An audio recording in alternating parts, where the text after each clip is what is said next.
Boss, anong mayroon dito? Ikot lang po kayo sir, ikot lang po. Kasi kaya namin sinarado pa sa pantala. Tumutukod kasi yung ano, sa Monte Kabila. Kasi di ba meron ng traffic light? Okay. Umabot dito. Kaya Okay. para hindi mag-lock. Mag-lock. Tama din. Sige sir, thank you.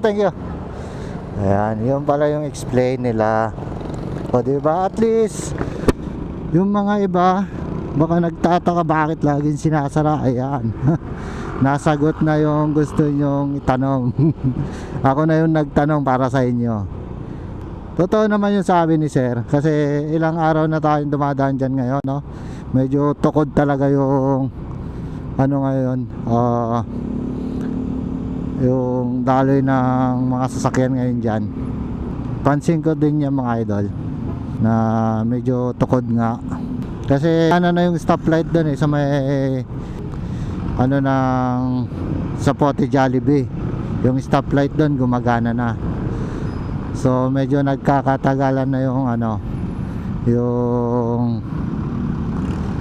yung usad ng mga sasakyan doon. Kahit mga motor medyo nahihirapan na rin sa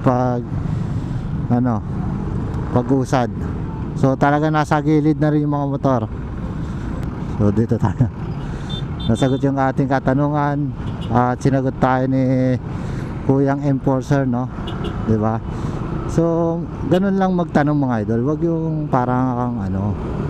Kasi kapag kayo nagtanong naman na maayos, sasagutin ka rin na maayos. Mayroon kasi sa ating mga idol na pag nagtanong ay parang sino, no? Parang parang ganun ba? So dapat hindi. Dapat pag nagtanong ka, lumanay, sir, anong mayroon po ba at laging sinasara? Di ba? Parang ganun. So tayo, tingnan nyo naman yung tanong natin.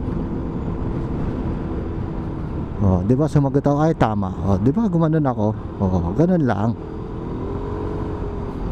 At nga pala mga idol, kapag dito kayo pala pinadaan at dito kayo dadaan, huwag kayong pupunta dyan, no? Tapos bigla kayong kakanan. Mahuhuli kayo. Ayan dito.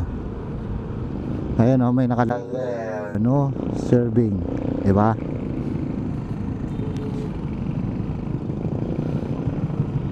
So ito, kapag sinara nila yon, pwede kang kumanan kahit nakapula. 2,000 years later.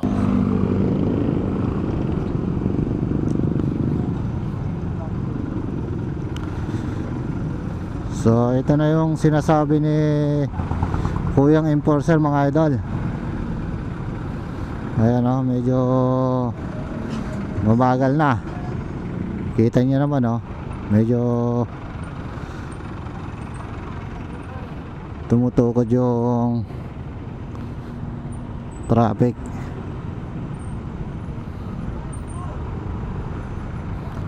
So dito lang muna tayo sa gilid. Pag nakahanap tayo ng tiyempo, kakaliwa din tayo. Umiiwas lang tayo sa pag counterflow, no? Kasi mayroon yung ibang mga sasakyan kasi pipinahan ka so mahirap na.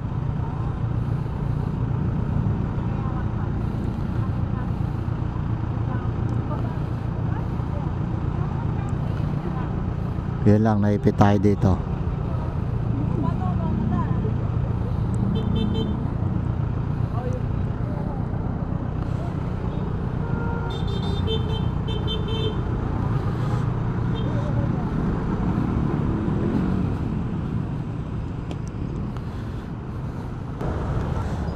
Ito na nga yung sinasabi ni sir kanina tukod nga haba ng pila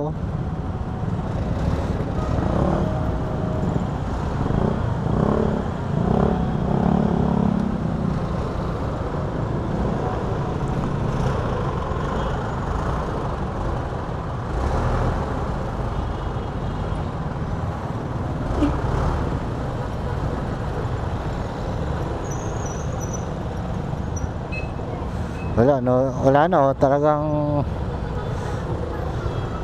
nasa kabilang lane na yung mga iba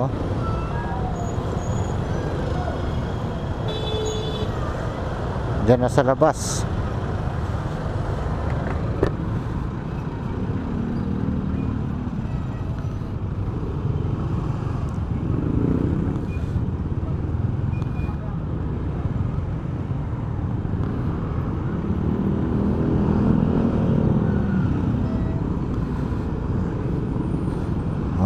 ano tayo kasi kakaliwa din tayo dyan eh. So overtake na tayo.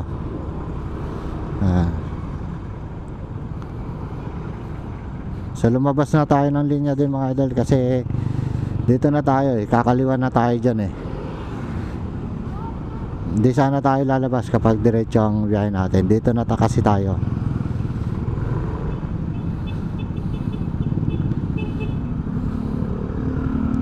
So dito lang tayo medyo na traffic mga idol.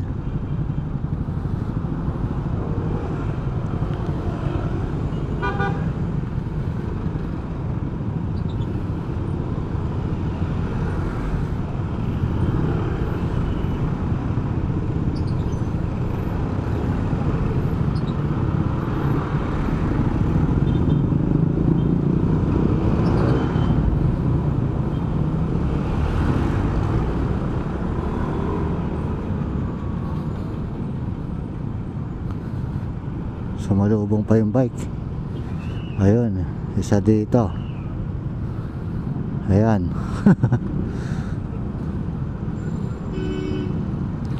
Mukhang walang usad din dito mga idol oh.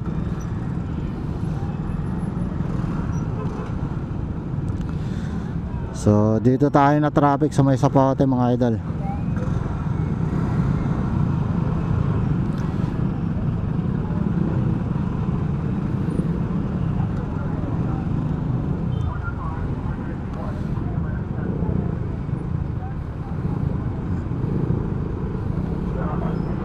So pinagbigyan muna natin sila ating tumawid, di ba? Para hindi sila ano din diyan sa gitna.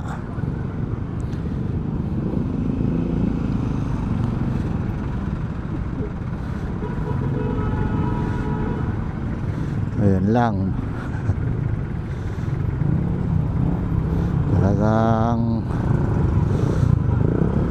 nagano dito kung saan pa malapit doon pa tayo na traffic.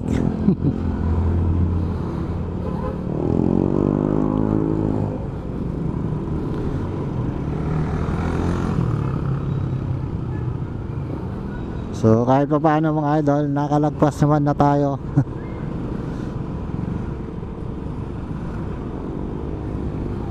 So sana tuloy-tuloy na to.